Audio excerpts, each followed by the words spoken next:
Welcome back. देखो, differential equation का series हम लोगों का चल रहा है और इसके पहले मैंने आपको डिफरेंशियल इक्वेशन के डिफरेंट काइंड, ठीक है, उनको कैसे सोल्व करना चाहिए इस पे बात किया था और फिर प्रैक्टिस भी कर रहे हैं 1 बाय 1, काफ़ी सारा क्वेश्चन भी किया था। तो आज देखो यहाँ पे क्वेश्चन नंबर 9 से इसको हम लोग कंटिन्यू कर रहे हैं। ठीक है, सारे अच्छे क्वेश्चन को यहाँ पे मैंने कलेक्ट किया है जो डिफरेंट एग्जाम में आए हुए हैं। तो आप अगर इसमें थोड़ा सा फोकस करोगे तो डेफिनेटली जो है काफ़ी जल्दी ये एक तो आपसे बन जाएगा, आपसे बनेगा तो आपको कॉन्फिडेंस भी आएगा। ठीक है, तो चलो मैंने आपको ये होमवर्क भी दिया था, बहुत सारे बच्चों ने इसका सही आंसर किया। ठीक है, बट देख लेते हैं कुछ लोगों का नहीं बना तो ये कैसे बनेगा। बट जो फर्स्ट टाइम देख रहे हो डेफिनेटली ट्राई करो, काफ़ी सिंपल क्वेश्चन आपसे बन जाएगा। तो देखिए यहाँ पे क्वेश्चन आपको दिया गया है, the degree of differential equation corresponding to the family of this curve. ठीक है, where a is an arbitrary constant. आपको डिग्री पूछ रहा है, तो डिग्री के लिए जरूरी है कि पहले हम इसका डिफरेंशियल इक्वेशन फाइंड आउट करें।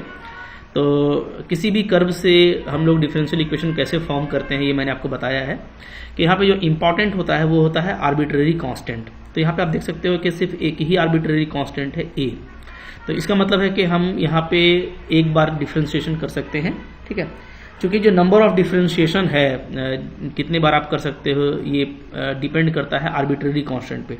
अगर एक आर्बिट्ररी कांस्टेंट है तो आप एक ही बार डिफरेंशिएशन करेंगे और आपको इस कांस्टेंट को एलिमिनेट करना पड़ेगा। ठीक है, अगर आपका 2 आर्बिट्ररी कांस्टेंट है तो आप 2 बार डिफरेंशिएशन कर सकते हो और फिर आप वहां से कांस्टेंट को एलिमिनेट कर सकते हो। तो यहाँ पे चलिए देख लेते हैं। जैसे देखिए y इज इक्वल टू क्या दिया हुआ है आपको, a into x plus a का होल स्क्वायर है। ठीक है जी, डिफरेंशिएशन कीजिए, differentiating with respect to x कर दिया। डिफरेंशिएशन क्या आ जाएगा, यहाँ पे आपका आ जाएगा dy by d x is equal to, यहाँ पे देखो a कांस्टेंट है और इसका जो है आपका हो जाएगा 2 इंटू एक्स प्लस ए, ये इसका डिफरेंशिएशन हो गया। ठीक है जी, तो यहाँ पे देखो निकालने के लिए हम लोग ये करेंगे ना कि पहले थोड़ा इसको शॉर्ट कर देते हैं। जैसे इसको ले लेते हैं इक्वेशन 1, इसको ले लेते हैं इक्वेशन 2। ठीक है, और उसके बाद मैं क्या करता हूँ कि 1 को डिवाइड कर देता हूँ 2 से।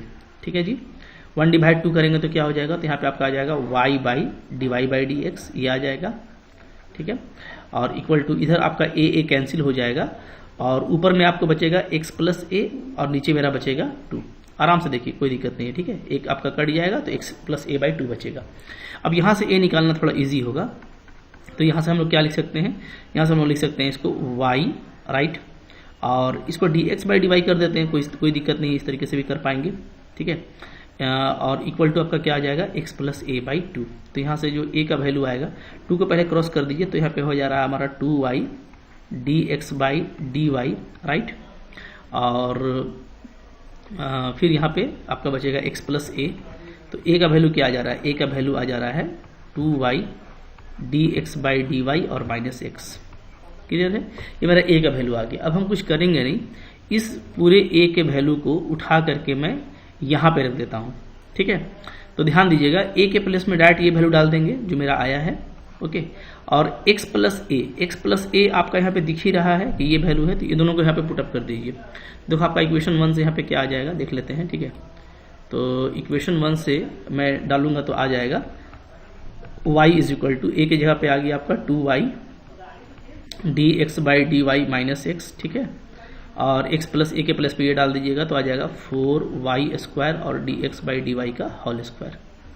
क्लियर है, तो अब आप देख सकते हैं यहाँ पे हम लोगों को दिखने लगा है कि डिग्री क्या होगा। डिग्री आपसे पूछा है तो आप यहाँ पे देखोगे कि जो हाईएस्ट ऑर्डर है वो तो 1 ही ऑर्डर का है, ये dx बाई डी वाई। और जब हम लोग इस पूरे टर्म को इससे मल्टीप्लाई करेंगे, ठीक है, ये जो टर्म है जब इससे मेरा ये मल्टीप्लाई हो जाएगा तो dx बाई डी वाई का हमको पावर 3 मिलेगा, यानी यहाँ पे जो डिग्री ऑफ डिफरेंशियल इक्वेशन है वो आपका 3 आने वाला है। ठीक है, तो काफ़ी जल्दी आप देख के बता सकते हैं यहाँ पे। तो करेक्ट ऑप्शन क्या आ रहा है देख लो, यहाँ पे करेक्ट ऑप्शन हो जाएगा हमारा 3, ऑप्शन नंबर सी। ठीक है, तो मुश्किल क्वेश्चन नहीं था, थोड़ा सा आपको बस सोचना है।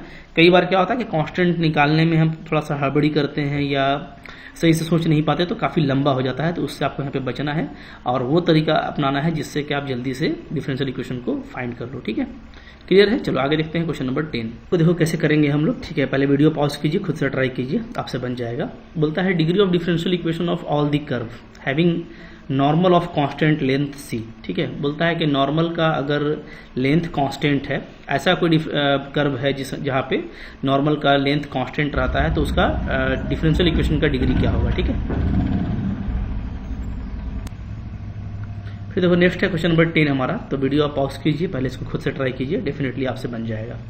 क्या कहता है, आपको अगेन डिग्री निकालना है डिफरेंशियल इक्वेशन का of all the curve having normal of constant length. तो किसी भी कर्व के लिए अगर नॉर्मल का लेंथ कांस्टेंट है तो उसका डिग्री ऑफ डिफरेंशियल इक्वेशन क्या होगा, ठीक है।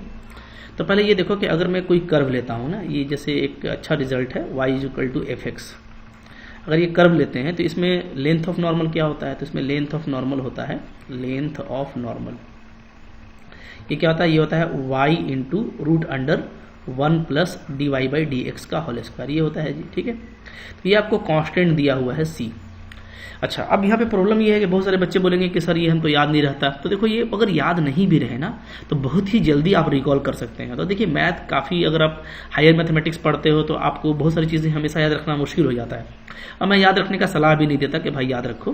देखो, ये सब हम लोग क्विक 10 सेकेंड निकाल सकते हैं, ठीक है, बहुत ही जल्दी इस तरह का आप निकाल पाएंगे। मैं आपको दिखाता हूँ करके कि अगर मान लो आपको लेंथ ऑफ नॉर्मल निकालना है तो आप क्या करोगे, ठीक है। जैसे देखो, आप यहाँ पे ले लीजिए एक्स वाई प्लेन, ठीक है। तो हम ले लेते हैं यहाँ पे इस तरह से एक्स वाई प्लेन, ठीक है, ये एक्स हो गया, ये वाई हो गया, ओके। अब मान लो यहाँ पे मेरा कोई कर्व है y = fx, this is y = fx, और इसमें एक टेंजेंट ले लेते हैं जी, मान लेते हैं ये मेरा टेंजेंट है, दिस इज आवर टेंजेंट, ठीक है। ये मेरा क्या हो गया, टेंजेंट हो गया, दिस इज, ये इस पॉइंट पे टेंजेंट है, ओके। तो हम लोग फिर क्या करते हैं, हम लोग उस टेंजेंट पे एक डालते हैं नॉर्मल। तो ये आप देखो, ये हमारा हो गया परपेंडिकुलर नॉर्मल हो गया, ठीक है। ये टेंजेंट पे परपेंडिकुलर डाल दिया हम लोगों ने, तो ये क्या हो गया, ये आपका हो गया नॉर्मल। तो ये आपका नॉर्मल है, ठीक है, और ये जो है ये आपका टेंजेंट है।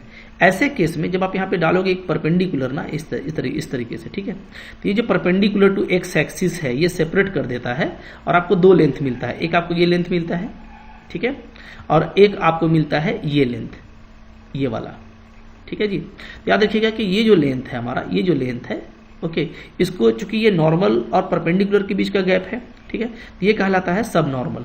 ये क्या कहलाता है, ये कहलाता है सब नॉर्मल। और ये जो ग्रीन वाला है ये आपका कहलाता है, यहां से लेकर यहां तक ये कहलाता है सब टेंजेंट, क्योंकि ये टेंजेंट और परपेंडिकुलर के बीच का गैप है, ठीक है। ये जो लाइन है ये आपका लेंथ ऑफ परपेंडिकुलर कहलाता है, लेंथ ऑफ टेंजेंट कहलाता है, ठीक है, लेंथ ऑफ टेंजेंट, ओके। और ये जो है, ये जो यहां से लेकर यहां तक का जो है ये आपका कहलाता है क्या, length of normal, length of normal. तो बहुत ही जल्दी निकल जाता है ये वैल्यू सारा। मैं आपको दिखा देता हूं जैसे क्या। अब देखो, अगर मान लेते हैं कि मेरा जो पॉइंट ऑफ कांटेक्ट है वो क्या है, वो है मेरा एक्स वाई। अगर point of contact x y है तो नो डाउट यहां से लेके ये जो डिस्टेंस है ये एक्स होगा, पूरा ग्रीन लाइन एक्स नहीं होगा क्योंकि आपका ओरिजिन से डिस्टेंस होता है, तो ओरिजिन से लेके ये एक्स होगा, हाँ, बट कन्फर्म जो है ना वो लेंथ ये वाला परपेंडिकुलर है, ये आपका वाई होगा। तो हम लोग एक्स से काम नहीं करेंगे, याद रखिएगा, क्योंकि ये जो सब टेंजेंट है ये ओरिजिन के बाहर भी जाकर के मैच कर सकता है, ठीक है। तो सब टेंजेंट हम एक्स नहीं लेंगे, एक्स हम सिर्फ यहीं से लेंगे तो हमारा वो काम का नहीं है, तो हम सारा काम वाई से करते हैं यहाँ पे, ये आपको ध्यान देना है, ठीक है। अब ये एंगल क्या होगा, ये एंगल आपका साई होगा जो कि टेंजेंट एक्स एक्सिस से बना रहा है। ये टेन साई का वैल्यू क्या होता है, ये टेन साई होता है मेरा dy/dx, आप जानते हो स्लोप ऑफ द कर्व, ठीक है। तो dy/dx हो गया ये हमारा टेन साई। अब आपको देखो ये साई है, ये आपका 90 डिग्री है, तो ये क्या होगा, तो ये आपका 90 - साई होगा, ठीक है। तो ये एंगल क्या हो जाएगा, तो ये एंगल आपका अगेन साई हो जाएगा। तो अब ये अगर मैं छोटा सा ये ट्रायंगल ले लूँ, नाम मैं दे देता हूँ, यहाँ पे P दे दो नाम इसका, इसका M दे दो और इसका N दे दो, ठीक है। तो यहाँ पे अगर मैं निकालना चाहता हूँ PN यानी लेंथ ऑफ नॉर्मल, तो वो क्या हो जाएगा, तो आप ट्रायंगल ले लीजिए, ट्रायंगल PMN, ये ट्रायंगल लेंगे, ठीक है, और फॉर्मूला लगा दीजिए आप tan साई। तो tan साई यहाँ पे क्या आ जाएगा, तो tan साई हमारा हो जाएगा, ट्रायंगल देखिएगा ये PMN, तो क्या होता है परपेंडिकुलर बाई बेस, यानी MN बाई क्या हो जाएगा, बाई PM हो जाएगा, ठीक है।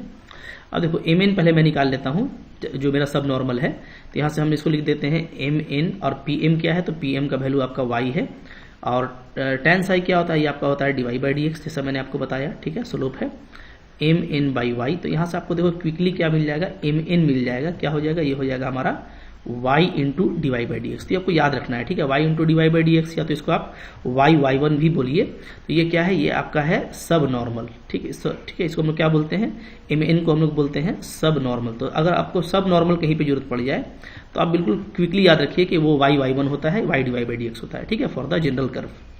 अच्छा, अब हमको निकालना है लेंथ ऑफ टेंजेंट PN। तो PN निकालने का तरीका क्या होगा, तो PN जो है इस ट्रायंगल में देखिएगा तो हाइपोटेनियस है, तो ये हो जाएगा हमारा PM का स्क्वायर, परपेंडिकुलर का स्क्वायर प्लस बेस का स्क्वायर, ठीक है। पी एम का स्क्वायर प्लस एम एन का स्क्वायर। अब देखो पी एम आपको पता है, पी एम हमारा वाई स्क्वायर है, और एम एन हम लोग अभी निकाले क्या है, वाई वाई वन, ठीक है, या बोलो y d y by d x का होल स्क्वायर। तो अब यहाँ से आप देखिए आपका y कॉमन आ जाएगा, तो हमारा क्या आ जा रहा है, 1 plus d y by d x का होल स्क्वायर आ जा रहा है। यही हमारा क्या है जी, लेंथ ऑफ नॉर्मल है, ठीक है। तो मैंने आपको बताया था ना कि लेंथ ऑफ नॉर्मल आपको बिल्कुल याद रहेगा, और आप चाहो तो बहुत ही कम टाइम में इसको आप रिकॉल कर लोगे, ठीक है। यहाँ पे आपको सब नॉर्मल भी मिल गया। अगर हमको सब टेंजेंट चाहिए होता तो वो भी मैं बताता हूँ, सब टेंजेंट भी बहुत जल्दी निकल जाता है आपका। कैसे निकलता, देखिए सब टेंजेंट क्या होता है, इसको मैं एल ले लेता हूँ, ठीक है। तो एल एम होता है, तो उसके लिए हम फिर से यहाँ पे लगाते हैं टेन साई, ठीक है। तो टेन साई इक्वल टू क्या हो जाता, परपेंडिकुलर यानी वाई बाई बेस आपका हो जाएगा एल एम, ठीक है। तो यहाँ से जो एल एम का वैल्यू है वो क्या आ जाएगा, तो वो हो जाएगा वाई बाई टेन साई यानी वाई बाई वाई वन, या कहो y by d y by d x, ठीक है। तो ये आपका होता है सब टेंजेंट, काफ़ी जल्दी निकल गया। अब आप लेंथ ऑफ टेंजेंट निकालोगे तो वो भी काफ़ी इजीली निकल जाएगा। जैसे पी एल अगर निकालना है हमको तो क्या करेंगे, तो पी एल निकालेंगे तो हम क्या करेंगे, एल एम का स्क्वायर और पी एम का स्क्वायर कर देंगे, ठीक है। क्या कर देंगे, पी एम का स्क्वायर और प्लस एल एम का स्क्वायर। अब पी एम हमको पता है वाई है, ठीक है, तो ये हो जाएगा आपका वाई स्क्वायर और प्लस ये हो जाएगा आपका वाई बाई वाई वन का होल स्क्वायर, ओके।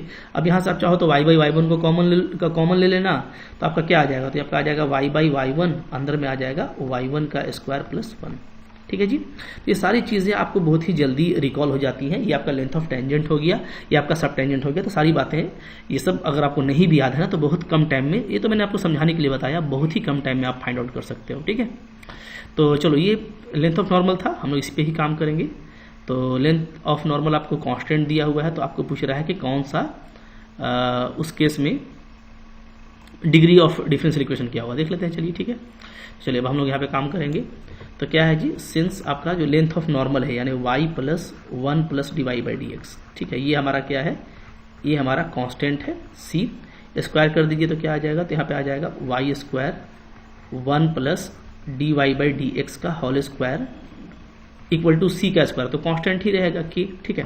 तो यही तो आपका डिफरेंशियल इक्वेशन हो गया। इस डिफरेंशियल इक्वेशन में हम लोग देख रहे हैं कि मैक्सिमम ऑर्डर 1 है और डिग्री क्या है, डिग्री 2 है। तो भाई देखते ही पता चल जाएगा, सिर्फ आपको फॉर्मूला से पूछ दिया था क्वेश्चन। तो यहाँ पे जो करेक्ट ऑप्शन है वो है हमारा ऑप्शन नंबर डी, क्लियर है।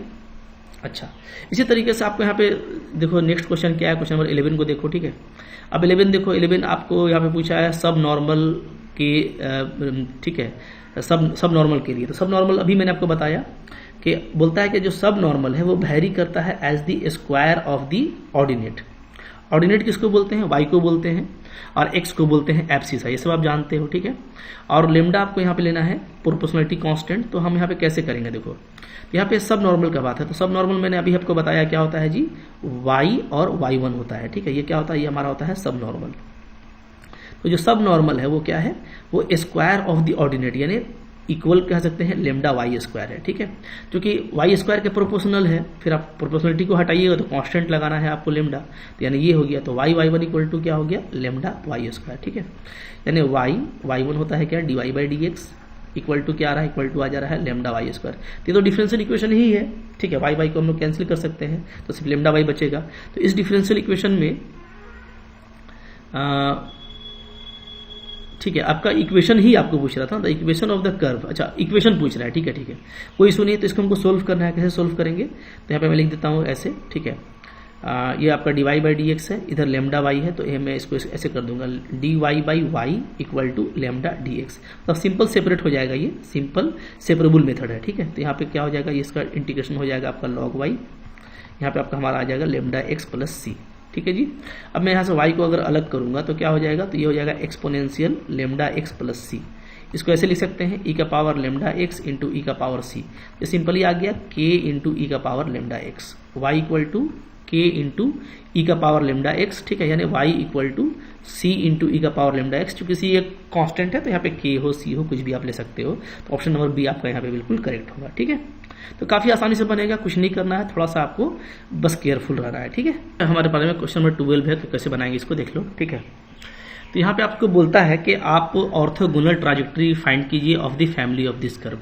तो देखिए ऑर्थोगोनल ट्राजेक्टरी भी निकालना काफी ईजी होता है। उसके लिए हमको बस ये करना होता है कि हम जब d y by d x निकाल लेंगे कर्व का, तो उसको हम क्या करेंगे, उसको हम रिप्लेस कर देंगे -1 by d y by d x से, ठीक है।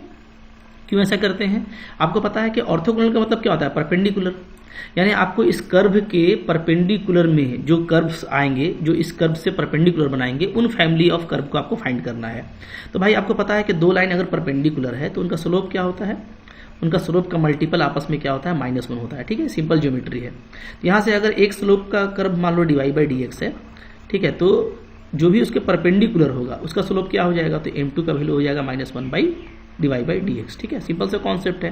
तो हम सबसे पहले इस कर्व का dy/dx निकालेंगे। तो आपको क्या गिवन है? आपको देखो गिवन है a(n - y) = x का पावर n। तो देखिए पावर लगा हुआ है तो लॉग ले लेते हैं, ज़्यादा बेटर रहेगा। तो टेकिंग लॉग बोथ साइड, ठीक है, टेकिंग लॉग बोथ साइड, दोनों तरफ लॉग ले लीजिए। लॉग लेने से क्या हो जाएगा जी? तो पावर आपका आगे आ जाएगा n-1 log a। ठीक है, ऐसे हो जाएगा। प्लस क्या हो जाएगा? प्लस हो जाएगा log y। तो आपको ये कांस्टेंट पूरा अलग हो गया और यहाँ पे हो जाएगा n log x। ठीक है, अब आप डिफ्रेंशिएट करो तो इसका डिफ्रेंशिएशन 0 हो जाएगा, प्लस इसका हो जाएगा आपका 1/y dy/dx और इधर हमारा हो जाएगा क्या? n/x। क्लियर है? ठीक है, अच्छा अब यहाँ पे हमको क्या करना है? dy/dx को रिप्लेस कर देना है। ठीक है, तो फॉर ऑर्थोगोनल ट्राजेक्ट्रीज क्या हो जाएगा? 1/y, इसको कर देंगे हम लोग माइनस में, ठीक है, 1/dy/dx, ऐसे कर देते हैं। ठीक है, ऐसे हो गया, इक्वल टू क्या हो जाएगा? इधर हो जाएगा आपका n/x। क्लियर है? तो अब यहाँ पे क्या आ रहा है? देखो, तो यहाँ पे हमारा आ जा रहा है, अगर मैं dy/dx को हटा दूं तो ये हो जा रहा है हमारा x/y = -n dy/dx। क्लियर है?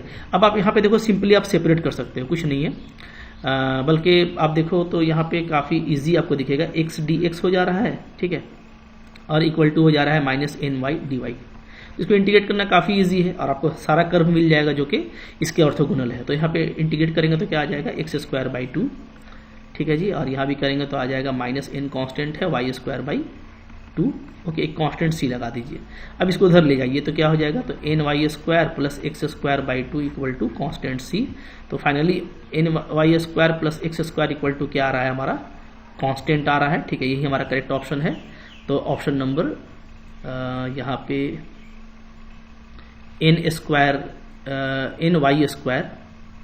x², ठीक है, = x²। तो ये आपका ऑप्शन नंबर बी यहाँ पे बिल्कुल करेक्ट है। काफ़ी आसानी के साथ में ऐसा क्वेश्चन आपसे बन जाएगा। ठीक है, चलो, तो मुश्किल नहीं था, इस तरह का आसान सा क्वेश्चन है जो आप डेफिनेटली आसानी से बना सकते हैं। नेक्स्ट देखो, क्वेश्चन नंबर 13 है। यहाँ पे 13 को कैसे करना है एक बार आप खुद से ट्राई कीजिए। ठीक है, तो यहाँ पे देखो, यहाँ पे हम लोग ये देखेंगे कि यहाँ पे कौन सा फॉर्म आपको दिया हुआ है। तो यहाँ पे हम लोग पहले इसको अगर ऐसे लिखें तो देखो आपको ज़्यादा अच्छा दिखेगा, x/dy/x² + y² = यहाँ पे आपका आ जाएगा y dx / x² + y² और यहाँ पे हमारा आ जा रहा है -dx। ठीक है, अब इसको इधर कर देते हैं तो ये आपको देखो ऐसे आ जाएगा, x dy - y dx / x² + y²। चूँकि हम लोग ये देख रहे हैं कि क्या है, ये हमारा एग्जैक्ट फॉर्म चला आ रहा है।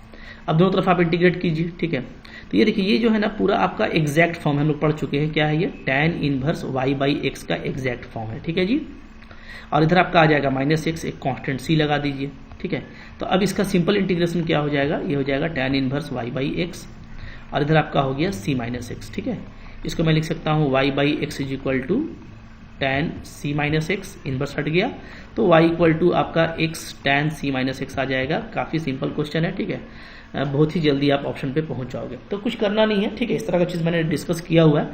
सारी चीज़ों को आप अच्छे से रिवाइज करके जाओगे, थोड़ा केयरफुल रहोगे कि कहाँ पे आपको कैसे करना है, तो डेफिनेटली काफ़ी कम समय में इस तरह का क्वेश्चन आप कर सकते हो। ठीक है, तो अभी बहुत सारा क्वेश्चन मैंने आपको और भी दिया हुआ है, उसको भी आप बनाते रहिए। पूरा प्रैक्टिस सेट मैंने आपको दिया, उसको भी आप करते रहें। ठीक है, डेफिनेटली आपके लिए काफ़ी हेल्पफुल रहेगा।